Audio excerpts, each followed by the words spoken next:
Hi folks, and welcome back to Physics with Captain Rod. I'm making this video here to help you learn how to draw good free body diagrams. Now, in order to do that, you have to know what a free body diagram is. Right? It is a picture of the object or system in question with all relevant force vectors shown on it.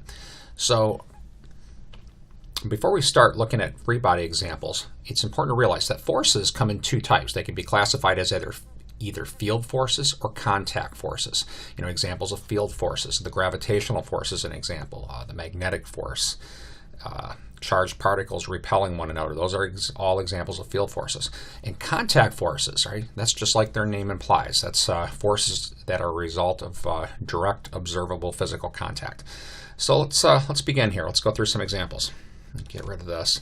First of all, we're going to look at this sphere here. We're going to look at three different cases. Case number one. The sphere is dropped from this location. All right, so I'm going to call this picture 1.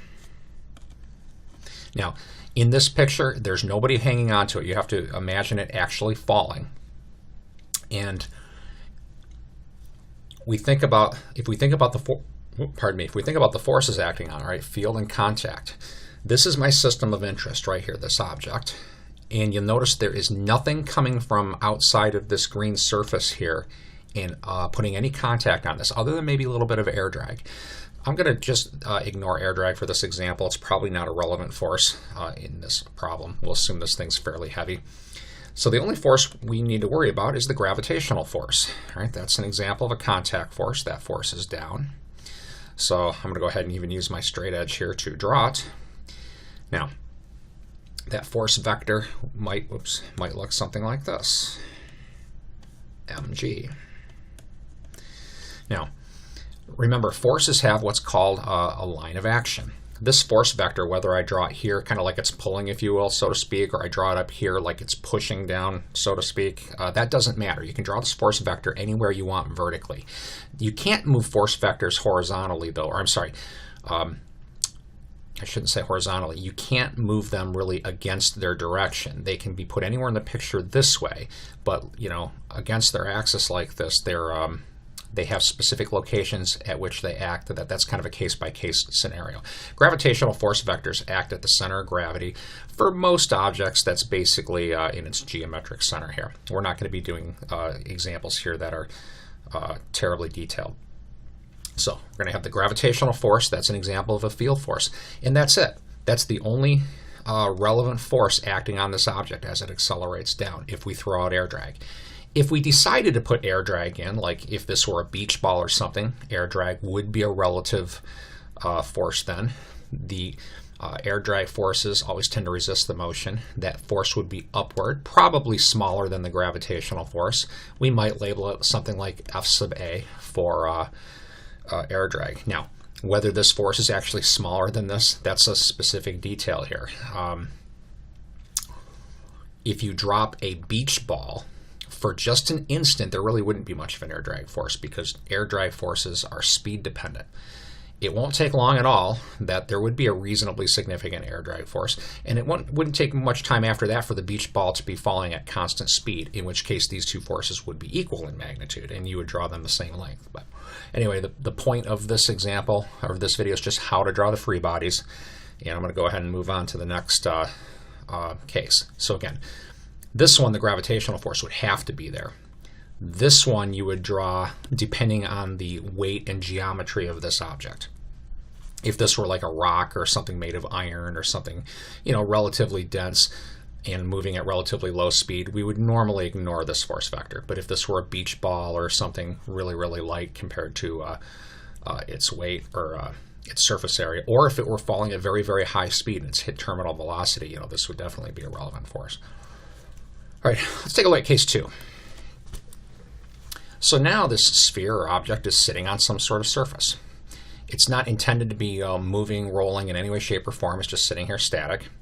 And I'm going to go ahead and think about force vectors now. All right, so gravitational force, right? That's a field force. That goes at the geometric center. Typically. Again, this is a nice uniform object. Now, right here, there is a surface in contact, so we have a contact force. That's going to give us a force upward on this sphere. Right, that same force acts downward right at this point right here. And again, that's an example of a force pair. Remember Newton's third law, forces always appear in pairs, equal magnitude, opposite direction. So right at this contact point here, we have a force that is down on the ground, but my free body is a free body of the sphere. That force is upward, whoops, on the sphere. Let's do this in the same color. Okay. Now, so this vector represents the force exerted between, at this contact point. It is up on the sphere. That same force would act down on the ground. That's an example of what we typically call a normal force. I'm going to go ahead and label it as such, normal force, N for normal. The word normal is in this context. The force makes a right angle to this surface. There's no real reason to want to put any sort of horizontal force here in this picture. This free body would be done. And again, these force vectors, whether you draw them, like the way I have drawn them, or you could even kind of reverse their orientation. Like there's nothing wrong with putting the normal here and the mg here. Nothing wrong with that at all. Again, these force vectors have what's called a line of action. You just have to honor that. This is the line of action for both the normal and the mg. Okay. Case 3. Let's take a look at this. So this ball now is kind of nestled here in this between these two surfaces. Okay, and remember, forces come in two types, field and contact. The gravitational force still acting on that ball, so I'm going to go ahead and put a force vector in for it. Still equal to mg. Okay. But now we have two contact points, one here and one here. This is going to create, again, forces. There's going to be a force interaction between these two surfaces. The force direction on the ball is going to be kind of up and right.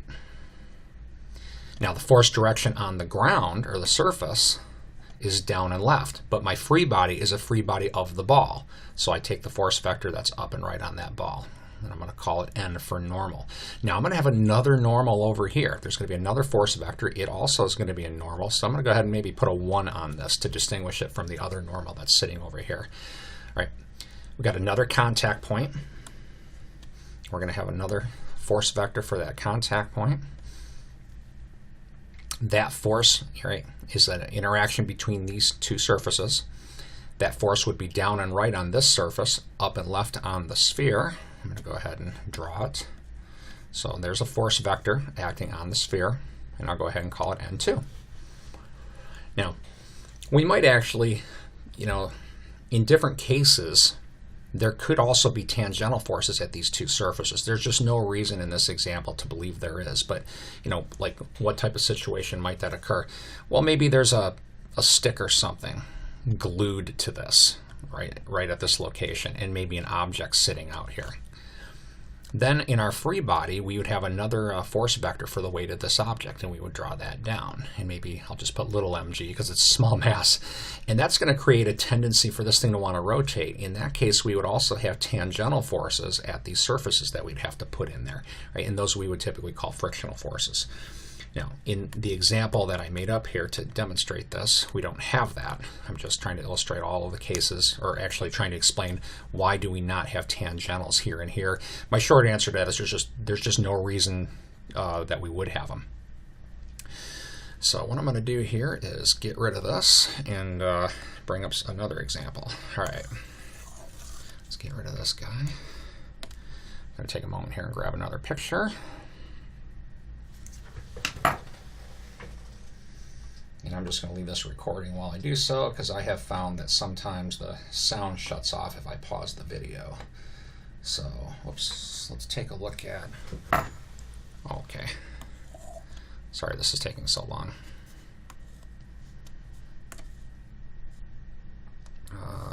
Add image, that's what I want to do.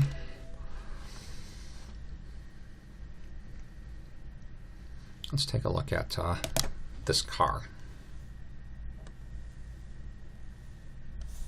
Okay. Now, I'm going to look at a couple different cases here.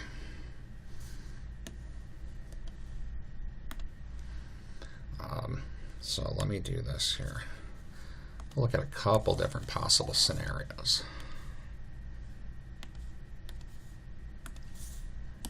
I'll just label them separately here. All right. I want to get more examples for your time invested watching these videos here. Okay. Case 1. We're going to imagine that this thing is just static. This car is just sitting here on this incline, no motion at all. Case 2. We're going to imagine that the car is both moving and accelerating to the left, up and left. Now maybe it's a small acceleration. We're not going to worry about a numerical value, but we're going to look at these two separate cases. Static, car moving up and left and accelerating up and left. All right, so we're going to take a look at a free body of the car. Remember, free bodies or forces come in two types, field and contact. I almost always start with a gravitational force. You don't have to, but gravitational force vector, again, it acts anywhere along this line. I usually draw my force vectors kind of like this with the arrow. I think this time, let's do it like this because it does not matter. So there is my mg, force vector representing the weight of the car. Again, where that vector gets applied, it gets applied at a location called the center of gravity. It's beyond the scope of this video really about calculating center of gravities. For now, I'll just say roughly in the center of the object is good enough for this video. Again, this video series is just to get a flavor for how free bodies are to be drawn. All right, now, next. All right, contact forces. There are contact points here, here, and there's actually two more. Another one behind this that you can't see, the rear right tire, and another one behind this that you can't see, the rear front tire. Now, that's going to give us force interactions here, both perpendicular to the surface and tangential to the surface. The perpendicular ones are the forces we call normal forces. And it is very common to group forces together and just call them one force. So what I'm going to do for this free body, again, this is meant to be just a quick how-to video on drawing free bodies. I'm going to draw a single force vector, oops, in this direction, and I'm going to call that the normal force. And again, this is the sum. I'll put like n1 plus n2 plus n3, whoops, plus n3 plus n4. Here's what I mean by that. This single force vector is representing the four individual normals on all four tires.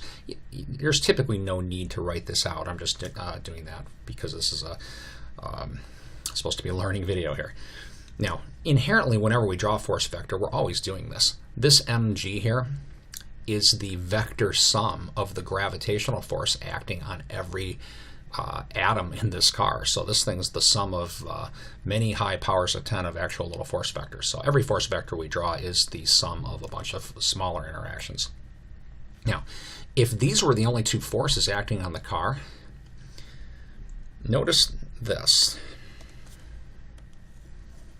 Right? If I were to kind of move this force vector to where it would belong for a vector diagram, like here, remember you always add vectors tip to tail. Turns out I should probably either lengthen that norm a little bit or shorten the mg, but you'll notice that there is a net force down and right. Let's put this, I'll just put it right here for now. Right here, the net force will be acting down and right, indicating the car is accelerating down and right, but it's not in this example. It is just sitting static, and what that tells us is the free body is not yet complete. There's a force holding this kind of up and left, if you will, and that's what we call a frictional force. So that frictional force, let's see, is acting along this surface. So the force vector is going to go in this direction. Now, where the contact, like which of these tires is it acting on? Well, that kind of depends. If only your front brakes were working, it would be acting here. If only the rears were working, it would be acting here. With most brakes, if they're locked up, this is actually the sum of four individual frictional force vectors acting on each tire.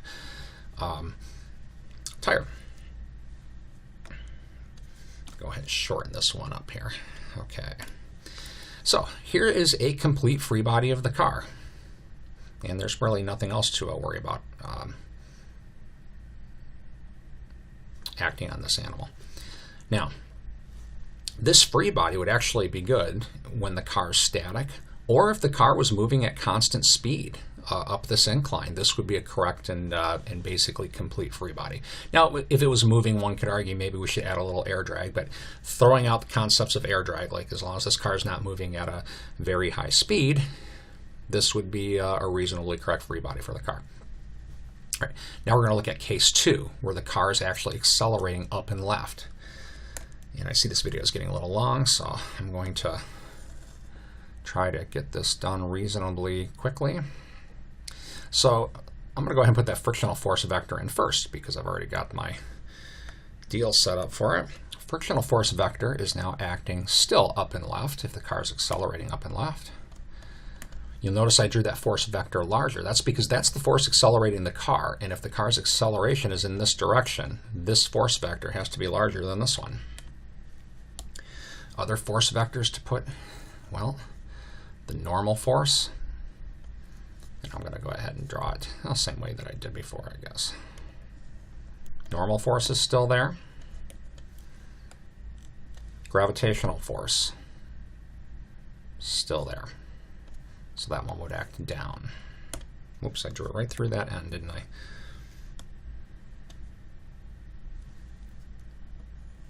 There we go. All right, so there's a free body for the car, static or moving up the incline at constant speed, or actually down the incline at constant speed. Here's a free body, assuming the acceleration of the car is up and left. So I see this video is at 16 minutes. I'm going to stop that. I'll just make a separate one with more examples. I hope that this video helps with how to draw free body diagrams. Have a great day.